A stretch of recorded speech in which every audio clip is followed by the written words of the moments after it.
When it comes to keeping your site running, sometimes it isn't the biggest machines that cause the biggest headaches, it's the small components. That's why we're starting off our critical part series, starting with our workhorse, the SM450W. The SM450W is one of Precisionscreen's most popular conveyors, compact, mobile and built for versatility. You'll find it working in quarries, in feedlots and recycling yards across the country. Built like any machine that moves tons of material every day, keeping it in top shape means staying on top of your critical wear parts. Now let's talk about a few key areas that can make or break downtime.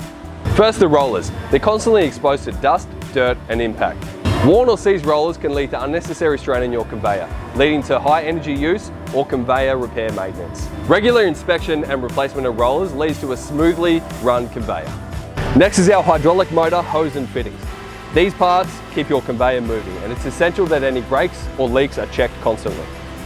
And finally, the scraper bar assembly, a small part with a big job, preventing material buildup and belt slippage. A worn scraper can lead to unnecessary strain on a drive and lead to shortened belt life dramatically. If your SM450W is in need of a service or you'd like some spare parts on the shelf, feel free to give us a call or go on our online store. When downtime costs money, having spare parts on the shelf isn't optional, it's critical.